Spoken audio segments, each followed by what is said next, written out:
வணக்கம் நண்பர்களே, என்னோட சேனலுக்கு உங்களை வரவேற்கிறேன். அமரர் கல்கியின் கள்வனின் காதலி அத்தியாயம் 4. விம்மலின் எதிரொலி. முத்தையன் அபிராமியுடனும் துரதிர்ஷ்டத்துடனும் கூட பிறந்தவன். அவனுடைய தகப்பனாருக்கு பூர்வீகம் பூங்குளம்தான். ஆனால் அவர் இங்கிலீஷ் படித்து உத்தியோக வாழ்க்கையில் ஈடுபட்டவர்.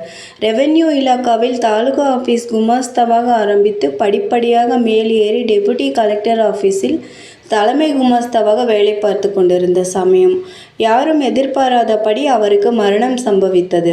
அப்போது முத்தையன் ஹைஸ்கூலில் 3வது பாரத்தில் படித்து கொண்டிருந்தான்.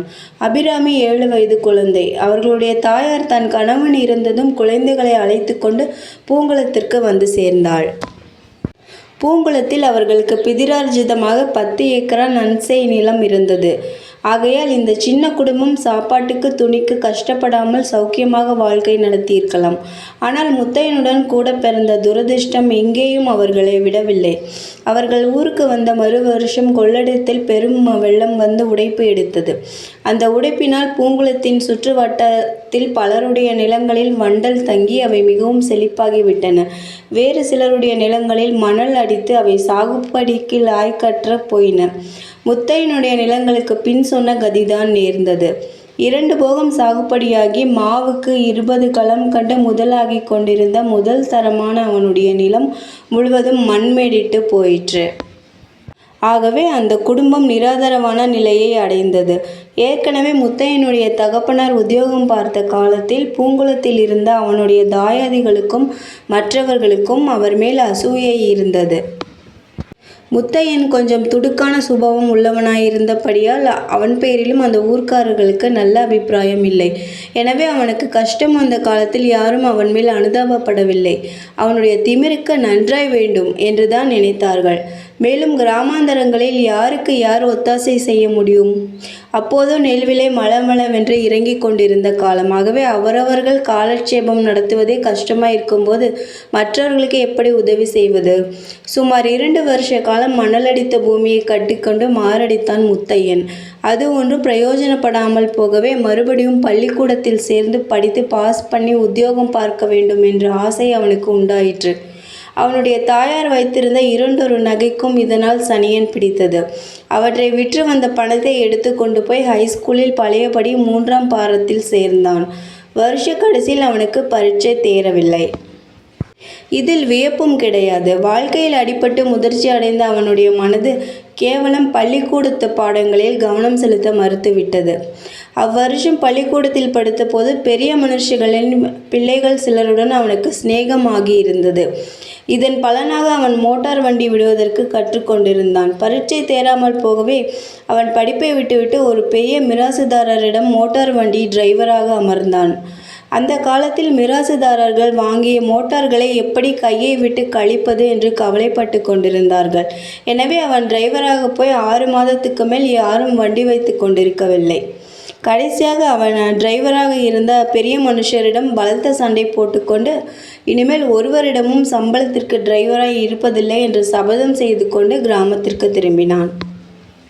ஒன்றுக்கு பின் ஒன்றாக வந்த துன்பங்களினால் மனம் இடிந்து போயிருந்த முத்தையனுடைய தாயார் அவன் ஊருக்கு திரும்பி வந்த சில நாளைக்கெல்லாம் பிள்ளையும் பெண்ணையும் உலகில் தன்னந்தனியாக விட்டுவிட்டு காலஞ்சென்றாள். 2வது தடவையாக முத்தையன் ஹைஸ்கூலிலே சேர்ந்து படிக்க போனான் என்று சொன்னோம் அல்லவா?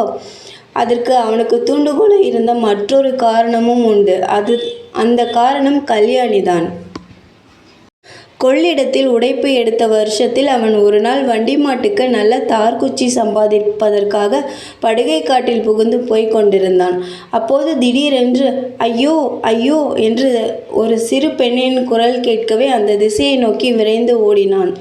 முன் அத்தியாயத்தில் நாம் பார்த்த பாழடைந்த கோவிலை அடைந்தான். அங்கே ஆச்சரியத்தையும் திகிலையும் ஒருங்கே அளித்த ஒரு காட்சியை கண்டான். நாவல் மரத்தின் கிளைகளில் ஒன்றில் கல்யாணி உட்கார்ந்திருந்தாள்.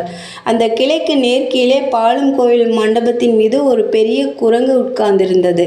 அது கல்யாணி இருந்த கிளையின் மேல் தாவுவதற்கு எத்தனம் செய்து கொண்டிருந்தது.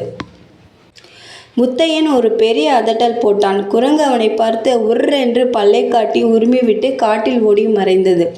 மரக்கிளையின் மேலிருந்த கல்யாணியை பார்த்து மிகவும் கடுமையான குரலில், "இங்கே இறங்கி வா" என்றான் முத்தையன். கல்யாணி கலகலவென்று ஒரு சிரிப்பு சிரித்துவிட்டு சாவதானமாய் நாவல் பழம் பறிக்கத் தொடங்கினாள். அப்போது அவளுக்கு 13, 14 வயதுதான் இருக்கும். முத்தையன் கோபத்துடன் ரொம்பவும் அதட்டி மிரட்டிய பிறகுதான் கல்யாணி இறங்கி வந்தாள். அவன் அவளுடைய மென்மையான காதை பிடித்து லேசாக நிமிண்டிக் கொண்டே, "இனிமேல் இங்கெல்லாம் வராதே வராதே" என்றான். "இந்த காடு என்ன உங்க பாட்டனார் சொத்தா? இங்கே வராதே என்று சொல்ல நீ யார்?" என்றாள் கல்யாணி. "அதெல்லாம் சரிப்பட்டு வராது. இனிமேல் இங்கே வருவதில்லை என்று சொன்னால்தான் விடுவேன்" என்று முத்தையன் கூறி காதை நிமிண்டிக் கொண்டே இருந்தேன். "அடாடா, ஒரு குரங்கனிடமிருந்து தப்பி இன்னொரு குரங்கனிடமல்லவா அகப்பட்டு கொண்டேன்" என்றாள் கல்யாணி. அவ்வளவுதான். முத்தையன் குபேர் என்று சிரித்து விட்டான். கல்யாணியும் சேர்ந்து சிரித்தாள். 2 பேருடைய சிரிப்பும் சேர்ந்து அந்த நிசப்தமான காட்டில் எதிரொலி செய்தன. இதற்கு முன்னால் முத்தையன் கல்யாணியை பார்த்தது உண்டு, பேசியதும் உண்டு. ஆனால் இன்று அவளுடைய தோற்றத்திலும் பேச்சிலும் அவன் என்னமோ புதுமையைக் கண்டான். அவனுடைய இருதயத்தை பறிகொடுத்தான். நாளுக்கு நாள் அவர்களுடைய சிநேகம் வளர்ந்து வந்தது. கல்யாணியை கல்யாணம் செய்து கொண்டாலன்றி வாழ்க்கையில் தனக்கு நிம்மதி இராது என்பதை அவன் உணர்ந்தான். ஆனால் அவள் சொத்துக்காரி, தானோ ஒன்றுமில்லாதவன். இதையெல்லாம் உத்தேசித்து அவளை கல்யாணம் செய்து கொள்ள தகுதி பெறும் பொருட்டே அவன் மறுபடியும் படிக்கச் சென்றது. நன்றாய் படித்து பெரிய உத்தியோகத்திற்கு வந்துவிட்டால் கல்யாணியை தனக்கு கொடுக்க மறுக்க மாட்டார்கள் அல்லவா? ஆனால் அதிர்ஷ்டம் அவன் பக்கத்தில் இருக்கவில்லை. ஐயோ, அந்த நாசமாய் போன இங்கிலீஷ் பரீட்சையில் 4 மார்க் மட்டும் குறைந்து போகாமல் இருந்தால்! கல்யாணி கோபமாய் திரும்பி கூட பார்க்காமல் சென்ற பிறகு திரும்பி வந்து அந்த கோயில் திண்ணையில் உட்கார்ந்த முத்தையனுக்கு அதே இடத்தில் முதலில் தான் கல்யாணியை சந்தித்த போது நடந்ததெல்லாம் ஞாபகத்திற்கு வந்தது. முகத்தை கையால் மறைத்து கொண்டு விம்மி அழுதான். அந்த விம்மலுக்கு எதிரொலியைப் போல காட்டிலே போய்க் கொண்டிருந்த கல்யாணியின் தேம்பும் குரலும் கேட்டது. நன்றி. மீண்டும் அடுத்த அத்தியாயத்தில் சந்திப்போம்.